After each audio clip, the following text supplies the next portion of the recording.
Ejas, oke, Verdong Ejas. Ejas diperkirakan bakal menjadi tembok kokoh utama tim nasional Indonesia di sektor bek tengah. Pemain Venezia ini sedang dalam performa terbaiknya bersama Venezia. Padahal sebelumnya kualitas Bang Jai sempat diragukan oleh media Italia.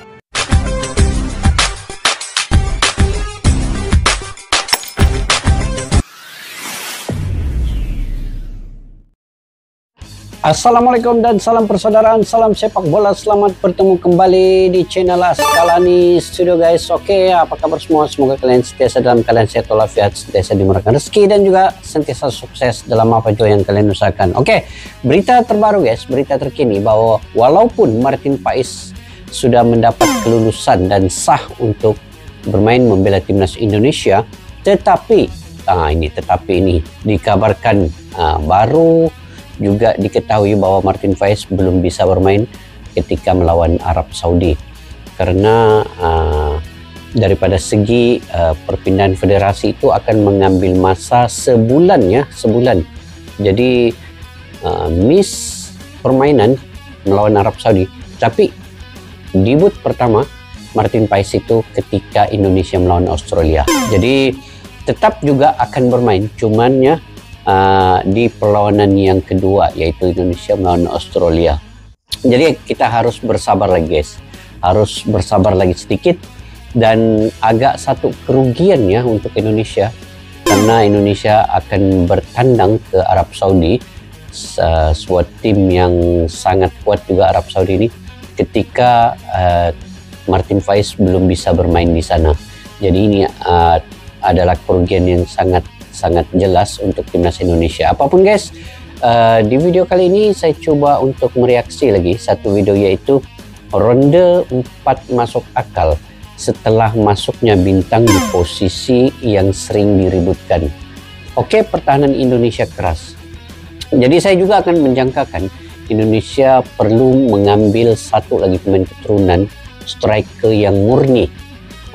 Ini kalau ada sebelum perlawanan yang besar, contohnya melawan Jepang ataupun melawan Australia, tapi untuk dapat membawa striker seperti Oli Romini juga memerlukan masa ya, dan ini yang coba diupayakan oleh Bapak Erick Thohir, sedaya upaya untuk membawa dan merealisasikan seorang striker yang punya kelas yang tinggi dan bergrade A itu. Oke guys, yuk kita simak dulu video ini sama-sama. Tim nasional Indonesia semakin solid dengan hadirnya kiper kualitas Eropa yakni Martin Paes. FIFA telah merestui perpindahan federasi dari KNVB ke PSSI lewat sidang di CAS. Tenaganya sangat dibutuhkan skuad Garuda menghadapi negara-negara kuat di ronde ketiga kualifikasi Piala Dunia.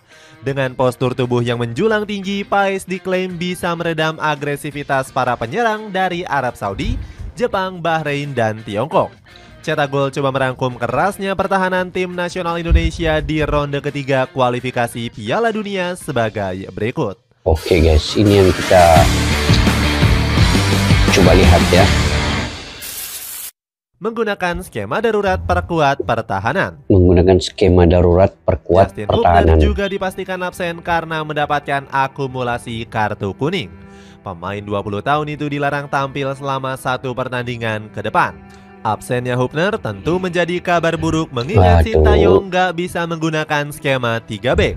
Sebenarnya Coach Shin masih bisa mengandalkan sosok Elkan Bagot. Pemain kelahiran Bangkok ini sempat dirumorkan bakal kembali dipanggil oleh Sintayong di ronde ketiga. Sekejap guys, oke, mudah-mudahan lah Elkan Bagot ini kembali bisa dipanggil oleh Sintayong.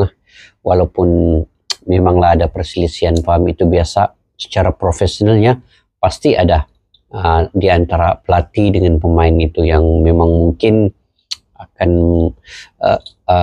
ada yang ketidaksalahfahaman di antara mereka. Tetapi untuk jangka masa yang panjangnya, saya juga mengharapkan Elkan Bagot ini akan kembali ke timnas Indonesia. Sebenarnya sayang Elkan Bagot ini juga punya talenta yang baik punya permainan yang bagus, cuman sedikitlah miscommunication di antara Elkan Bagot dengan Sinteyong. Tapi Elkan memang dia memberitahu juga dia juga sangat ingin bermain membela timnas Indonesia. Saya pasti Elkan Bagot juga seorang yang profesional dan dia juga sudah memohon maaf sebenarnya. Cuma saja belum mungkin ada keterbukaan hati daripada Coach Sinteyong. Apapun kita doakan yang terbaik guys untuk kedua-dua mereka ini. Semoga akan memberi mereka perkembangan yang positif lah di masa akan datang demi untuk perkembangan timnas Indonesia ini yang lebih baik. Oke guys, kita lanjut. Pasalnya, Bagot berhasil mencuri perhatian media Inggris di laga debutnya bersama Blackpool. Blackpool Gazette menuliskan Bagot sebagai pemain solid mengawal pertahanan The Seasiders. Neil Kirkley selaku pelatih memuji Bagot dengan menyebutnya sebagai pemain yang luar biasa. Ex-pelatih Akademi Liverpool ini mengatakan permainan Bagot cukup membuatnya terpukau. Meskipun tampil apik, Sintayong dipastikan gak akan menggunakan jasa Bagot. Saat itu, Coach Sintayong ditanya oleh wartawan mengenai nasib Elkan Bagot. Pelatih Korea Selatan ini menunjukkan gestur geleng-geleng kepala sambil gak memberikan penjelasan. Bagot menjelaskan dirinya gak punya masalah dengan Sintayong. Sebaliknya, Bagot justru memuji Coach Shin sebagai sosok pelatih yang baik dan peduli terhadap para pemain. Gak lengkapnya sektor pertahanan membuat Sintayong cukup sulit untuk menentukan pemainnya. Coach Shin juga berharap penjaga gawang bisa tampil lebih kuat karena timpangnya bek tengah. Ex-pelatih Korea Selatan ini punya satu harapan kepada Martin Paes. Namun sejak bulan Desember naturalisasinya nggak kunjung selesai akibat masih belum mendapatkan restu dari FIFA. Martin Paes akhirnya kembali dapat bermain dengan timnas Indonesia. Martin Paes dipastikan sudah bisa memperkuat tim nasional Indonesia di kancah internasional. Sang pemain dinyatakan sah berpindah federasi dari KNVB ke PSSI lewat sidang banding FIFA. Netizen tanah air sempat cemas karena Paes terancam batal membela skuad Garuda. Alasannya, sang kiper pernah membela timnas Belanda U21 saat usianya sudah 22 tahun. Kasus ini dinilai telah melanggar aturan FIFA sehingga peluang Paes membela timnas Indonesia sempat diragukan. Beruntung PSSI nggak menyerah dan terus mengupayakan naturalisasi sang kiper. Erick Thohir bahkan terlihat beberapa kali menemui Presiden FIFA yakni Gianni Infantino. Netizen menebak pertemuan ini untuk melakukan lobi agar proses sidang Paes berjalan baik. Erick Thohir akhirnya bisa bernafas lega karena Martin Paes sudah bisa resmi membela timnas Indonesia. Ex-pemilik Inter Milan ini optimis hadirnya sang kiper bakal membuat pasukan Garuda semakin kuat. Pasalnya, kiper dari FC Dallas ini berpeluang tampil menghadapi Arab Saudi dan Australia. Dua negara raksasa Asia ini dinilai punya umpan-umpan silang berbahaya serta diperkuat striker jangkung. Nah ini guys, ini yang sayangnya sekali. Dia tidak bisa bermain melawan Arab Saudi. Sebab proses itu masih lagi mengambil masa perpindahan federasi. Jadi apapun Paes akan bermain juga dengan timnas Indonesia ketika melawan Australia. Oke guys, itu perkembangan terkini ya. Hasil postur tubuh menjulang tinggi Paes sangat menguntungkan skuad Garuda. Gak cuma itu, sang kiper juga punya refleks cepat saat menepis tendangan lawan. Buktinya Martin Paes mencatatkan 6 clean sheet bersama FC Dallas di kompetisi MLS musim ini. Mantan kiper FC Utrecht ini juga melakukan momen hebat di laga kontra Seattle Sounders di bulan Juni kemarin. Calvin Verdong ini lah main dengan Indonesia. Tim nasional Indonesia semakin kuat karena Calvin Verdong tengah dalam performa bagus di Nijmegen. Melawan AZ Alkmaar, sang pemain mampu bermain penuh selama 90 menit. Sayangnya Verdong gagal membawa Nijmegen meraih kemenangan. Kekalahan 1-0 atas AZ Alkmaar membuat sang pemain frustasi karena kerap kehilangan bola di babak pertama. Meskipun gagal mempersembahkan kemenangan, peran Verdong masih dianggap cukup penting. Pihak klub dilaporkan bakal menghadiahkannya dengan perpanjangan kontrak di akhir musim. Pelatih Nijmegen yakni Rogier Megier nggak ingin kehilangan bek sayap terbaiknya. Pelatih asal Belanda ini bahkan sudah meminta manajemen untuk segera menyodorkan kontrak baru. Verdonk sendiri siap bertahan dan bakal memberikan hasil maksimal bersama Nijmegen. Bertahannya sang pemain tentunya menjadi keuntungan besar untuk timnas Indonesia. Pasalnya Verdonk bisa membagikan pengalamannya di Eropa di laga ronde ketiga kualifikasi Piala Dunia. Apalagi di pertandingan terakhirnya sang pemain mendapatkan rating 7 dari Footmob. Pemain berusia 27 tahun ini berhasil mencatatkan 7 umpan lambung sukses dan juga 7 clearance. Pengalaman matangnya di Liga Belanda tentu sangat dibutuhkan untuk menghadapi Arab Saudi. Verdonk diklaim bisa meredam agresivitas serangan para penyerang cepat Arab Saudi di sisi kiri. Gak cuman itu, sang pemain juga bisa ikut membantu serangan dan menjadi penghubung di lini tengah. J.Ejaz. Oke, Verdonk J.Ejaz. J.Ejaz diperkirakan bakal menjadi tembok kokoh utama tim nasional Indonesia di sektor bek tengah. Pemain Venezia ini sedang dalam performa terbaiknya bersama Venezia. Padahal sebelumnya kualitas Bang Jai sempat diragukan oleh media Italia. Namun pemain 24 tahun ini berhasil membungkam remehan tersebut lewat 1 gol di Coppa Italia kontra Brescia. Sayangnya gol ini nggak bisa menghindarkan Venezia dari kekalahan dengan skor akhir 3-1. Pelatih Venezia yakni Eusebio Di Francesco tetap memuji Ejaz sebagai bek solid. Juru taktik 54 tahun ini mengakui Bang Jai bermain ngotot meskipun dalam keadaan kalah. Para netizen sampai memberikan pujian dan berharap kemampuannya bisa menular untuk Indonesia. Gak heran Bang Jai diprediksi akan menjadi pemain kunci utama timnas Indonesia di ronde ketiga. Sang pemain bisa menjadi solusi utama skuad Garuda yang mengalami krisis pertahanan. Artinya untuk sementara waktu Sintayong gak bisa menaruh Bang Jai di luar posisi aslinya. Sebelumnya Coach Shin sempat mempercayakan Ejaz bermain sedikit lebih ke depan sebagai gelandang. Oke, seterusnya Rizky Ridho. Oh, ini pun mantap guys, ini perlu sentiasa ada. Rizky Ridho diprediksi bakal menjadi partner utama J.Ejaz dalam berduet di sektor bek tengah. Pemain 22 tahun ini masih tampil konsisten berseragam skuad Garuda dalam 2 pertandingan terakhir. Di pertandingan kontra Filipina, Rizky Ridho mampu mencatatkan rating 8,2 berkat torehan 1 golnya.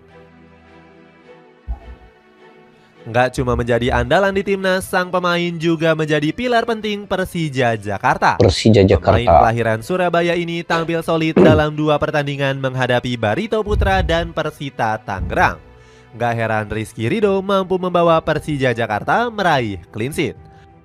Tenaganya tentu masih dibutuhkan timnas Indonesia menjelang ronde ketiga kualifikasi Piala Dunia. Selain tampil kokoh, Rizky Ridho juga punya kemampuan umpan yang sangat baik. Sintayong pernah memuji Rizky Ridho yang punya umpan bagus dan juga berkelas. Gak cuma dari Coach Shin, pujian lainnya juga sempat datang langsung dari FIFA. Dalam artikel resminya, FIFA menuliskan Rizky Ridho sebagai sosok yang inspiratif. Pasalnya mantan pemain Persebaya Surabaya ini selalu menunjukkan kerja kerasnya di atas lapangan. Itulah ulasan kerasnya pertahanan tim nasional Indonesia di ronde ketiga kualifikasi Piala Dunia 2026. Bagaimana pendapatmu? Apakah hadirnya Martin Paes bisa membuat gawang timnas Indonesia aman dari kebobolan? Coba tulis pendapatmu di kolom komentar di bawah ini. Oke guys, kita ulas. Oke guys, dengan kehadiran Martin Paes itu sudah tentu dapat menguatkan lagi timnas Indonesia di bagian lini pertahanan dan menjadi penjaga gawang yang terakhir di belakang gawang itu. Dan sebenarnya ini akan mungkin akan mengurangkan kebobolan timnas Indonesia ini. Tetapi ini bergantung juga kepada lini pertahanan yang dikawal oleh Rizky Ridho, Bang J, Justin Hubner dan juga Jordi Amat. Dan sekarang ini Bang J digantung satu perlawanan, tidak bisa bermain sama juga dengan Jordi Amat. Jadi siapa pengganti di bagian lini pertahanan bermain di last defense itu? Sekarang ini hanya Rizky Ridho dan kemudian Di tepi sebelah kiri ada Verdong, kemudian sebelah kanan mungkin ada Sandy Walsh, tetapi yang betul-betul bermain sebenarnya di bagian last defense adalah Jordi dan juga Bang J, tetapi mereka dikenakan kartu merah ya, itu menyebabkan mereka tidak bisa bermain satu perlawanan. Jadi kalaulah Elkan Bagot ini dapat dipanggil semula oleh Sinteyong, tapi ini pun belum tentu, cuma kita mendoakan mereka akan aman dan damai ya, kedua-dua pemain ini. Oke, kalau kita melihat perlawanan ketika tanggal 5 ini Indonesia akan melawan Arab Saudi di kandang Arab Saudi, dan belum ada lagi Martin Paes bermain ketika ini karena masih belum cukup sebulan dari segi dokumentasi perpindahannya itu. Apa yang boleh dilakukan oleh Indonesia ketika melawan Arab Saudi ini? Sudah tentu akan memperkuatkan lini pertahanan, tetapi juga dengan ketiadaan dua lagi pemain, Bang J dan juga Jordi Amat. Jadi kalau Elkan Bagot tidak dipanggil, siapa lagi yang mampu mengemudi di bagian lini pertahanan ini?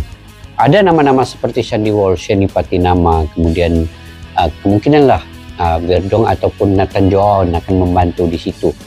Dan kalau pemain lokal sudah tiada lagi dipanggil oleh Sinteyong. Ini hanya pemain-pemain keturunan yang mempunyai mungkinlah sedikit akan dapat menggantikan Jordi dan Bang J di situ, ialah Ferrari jika beliau dipanggil. Tapi apapun guys, saya mendoakan melawan Arab Saudi ini memang agak berat ya, dengan ketiadaan beberapa pemain ini, termasuklah Martin Paes pun belum bisa bermain ketika melawan Arab Saudi. Jadi Sinteyong terpaksa mencari pendekatan dan taktikal yang baru ya, karena Arab Saudi juga sebuah tim yang baik. Apapun, kita berterima kasih kepada Bapak Erick Thohir karena beliau telah mengupayakan untuk mendapatkan Martin Paes itu dan akhirnya berjaya. Itu yang kita salut dengan Bapak Erick Thohir guys. Mungkin Rizky Ridho di bagian last defense dibantu oleh Verdong, Nathan Joao, Sandy Walsh dan Sheni Patinama. Kemungkinan itu yang akan berlaku melawan Arab Saudi nanti. Oke guys, sama-sama kita doakan Indonesia ini akan terus dapat memperkokohkan di bagian lini pertahanan. Jangan lupa juga untuk lini penyerang perlu ada amunisi baru. Oli Romi ini perlu disegerakan, tetapi kita nantikan proses-proses yang akan datang yang dilakukan oleh Bapak Erick Thohir. Semuanya bergantung kepada keadaan nanti, dan kita tetap mempercayai segala tindakan Bapak Erick Thohir itu secara diam-diam akhirnya akan membawa kepada keputusan yang baik untuk timnas Indonesia. Oke, sampai kita jumpa lagi guys di video akan datang. Pada yang baru mampir ke channel ini, kalian boleh subscribe, like, share, dan komen juga. Dan kepada yang sudah subscribe, yang selalu komentar dan juga like, saya mengucapkan jutaan terima kasih. Dengan dukungan kalian lah saya masih berada di ruangan YouTube ini, berkembangnya YouTube ini juga. Jangan lupa komentar di ruangan kolom di bawah untuk info yang terkini daripada kalian. Sampai jumpa lagi. Assalamualaikum warahmatullahi wabarakatuh. Bye-bye. Askalani Studio untuk kita channel yang bereaksi tentang apapun yang ada di Indonesia, channel YouTube dari Malaysia di Askalani Studio. Jika mau tahu tentang Indonesia, ayo like and subscribe channel kami Askalani Studio. Askalani Studio.